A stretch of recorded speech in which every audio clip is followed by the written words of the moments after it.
প্রিয় দর্শক, আসসালামু আলাইকুম। আজকের আয়োজনে স্বাগতম জানাচ্ছি। আজকে আমি আপনাদের তৈরি করে দেখাবো গ্রিল চিকেন ঘরে কিভাবে চুলায় খুব সহজে তৈরি করতে হয়।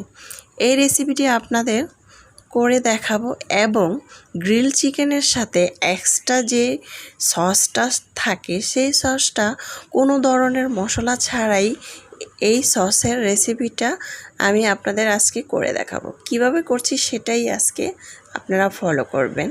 আশা করছি আমার আজকের এই রেসিপিটি ভালো লাগবে। চলুন দেখি, একটি কাপে আমি টমেটো কুচি নিয়েছি আধা কাপের মতো, পেঁয়াজ কুচি নিয়েছি আধা কাপের মতো, আদা কুচি আর রসুন কুচি আধা কাপের মতো, কাঁচামরিচ 4-5টা, শুকনো মরিচের গুঁড়াটা নিয়েছি 1 টেবিল চামচ, হলুদের গুঁড়া, মরিচের গুঁড়া, ধনিয়ার গুঁড়া, জিরার গুঁড়া 1 টেবিল চামচ করে নিয়েছি। তারপরে গরম মশলার গুঁড়া নিয়েছি 1/2 চা চামচ, কালো গোলমরিচটা নিয়েছি 1/2 চা চামচ, কাচুরি মেথি নিয়েছি 1 টেবিল চামচ, তারপরে টক দই নিয়েছি 1.5 টেবিল চামচ।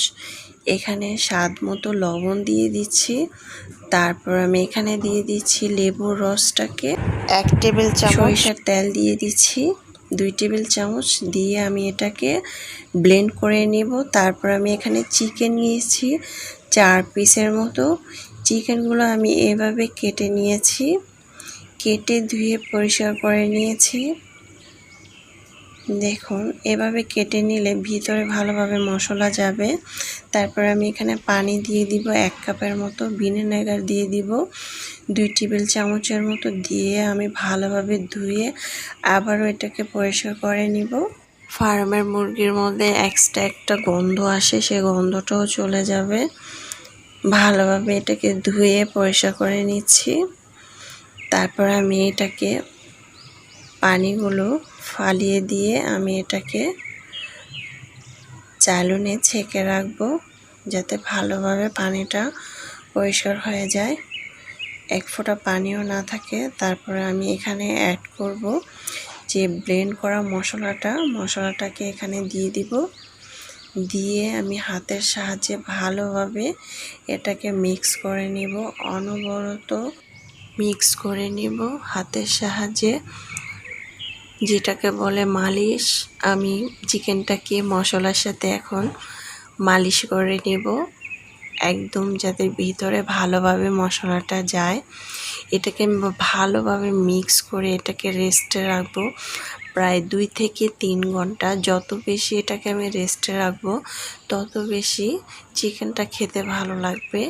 আপনাদের যদি মনে হয় যে চিকেনটা আমি রাতে তৈরি করব, তাহলে আপনারা সকালবেলা মশলা মাখিয়ে রেখে দিবেন রেস্টে। তারপর আমি পরবর্তী আয়োজনে চলে আসলাম।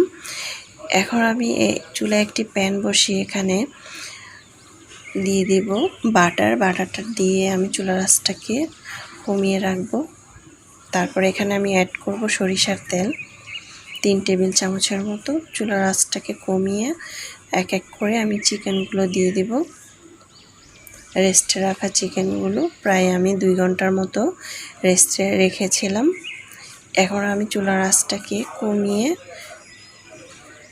এটাকে ভেজে নেব। 1 মিনিট পর পর আমি চিকেনটাকে উল্টিয়ে দিব, যাতে চিকেনটা পুড়ে না যায়।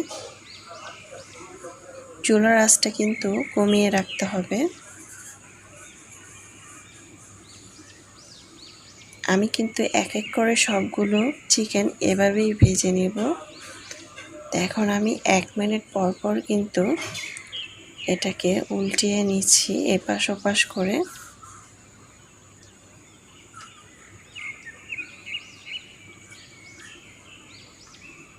এভাবে কিন্তু বাসায় আমরা ঝটপট তৈরি করে ফেলতে পারি। আমার প্রসেসটা ফলো করে আপনারা বাসায় ঝটপট তৈরি করে ফেলবেন। এখন যে সাইডে যে তেলটা উঠেছে সেটা আমি ব্রাশ দিয়ে উপরে মেখে নিচ্ছি।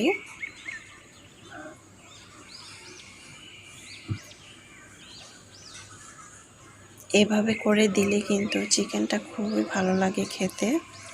এখন আমি ঢাকনা দিয়ে ঢেকে রেখে দেব প্রায় 2 মিনিটের মতো। চুলার আঁচটাকে একদম কমিয়ে রেখেছিলাম। এখন আমি এটাকে উল্টিয়ে দিব এপাশ ওপাশ করে। অনবরত চিকেনটাকে এপাশ ওপাশ করে নেড়ে দিতে হবে, না হলে চিকেনটা কিন্তু পুড়ে যাবে। এখন আমি আবারও চিকেনটার উপরে তেল ব্রাশ করে নিব। যে সাইডে তেলটা উঠেছে সেই তেলটাকে আমি চিকেনটার উপরে দিয়ে দিব। এভাবে করে আমার চিকেনটা ভাজতে প্রায় 20 মিনিটের মতো লেগেছিল। আমরা কিন্তু মাঝে মধ্যে বাসায় এভাবে চিকেন তৈরি করে খেতে পারি, যেটাকে বলে আমরা বাইরে খেতে যাই চিকেন তান্দুরি বা পোড়া মুরগি। এভাবে কিন্তু আমরা ঝটপট তৈরি করে ফেলতে পারি, বাচ্চাদেরকে কিন্তু এভাবে খাওয়াতে পারি মাঝে মধ্যে।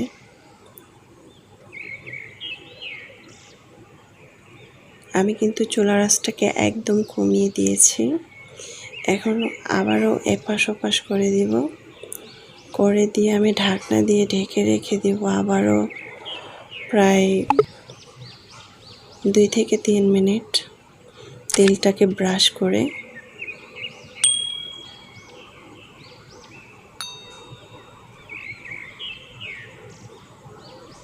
তিন মিনিট পর চলে আসলাম।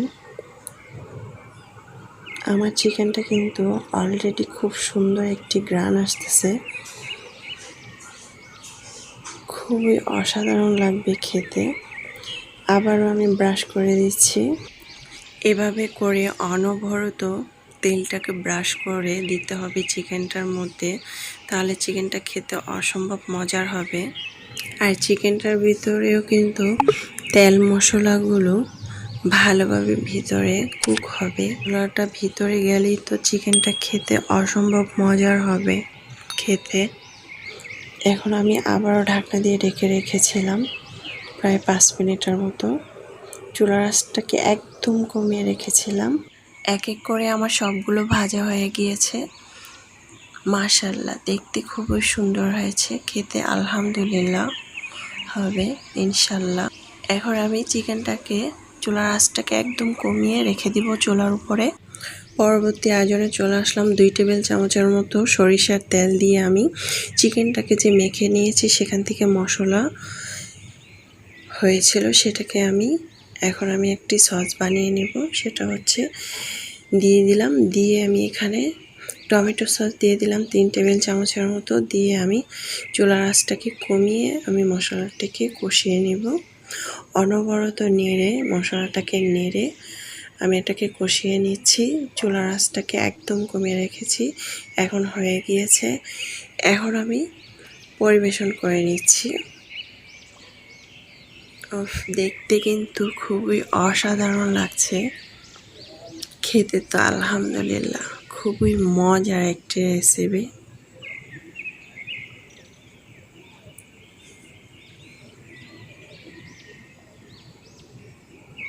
সসটাও খেতে অসাধারণ হয়েছে। আমার প্রসেসটা ফলো করে বাসায় ঝটপট তৈরি করে ফেলবেন, অতটা কষ্টের না, বানাতে খুবই সহজ। বাসার মশলা দিয়ে ঝটপট তৈরি করে ফেলতে পারবেন। আজকের রেসিপিটি যদি ভালো লাগে থাকে তাহলে অবশ্যই একটি লাইক দিবেন, আমার চ্যানেলটা সাবস্ক্রাইব করে পাশে থাকবেন। খেতে তো অসাধারণ হয়েছে, চিকেনটা একদম নরম তুলতুলে সফট হয়ে গিয়েছে। দেখুন, আপনাদের কাছে আমার একটাই রিকোয়েস্ট, আপনারা কেউ খাবার অপচয় করবেন না। আল্লাহ হাফেজ।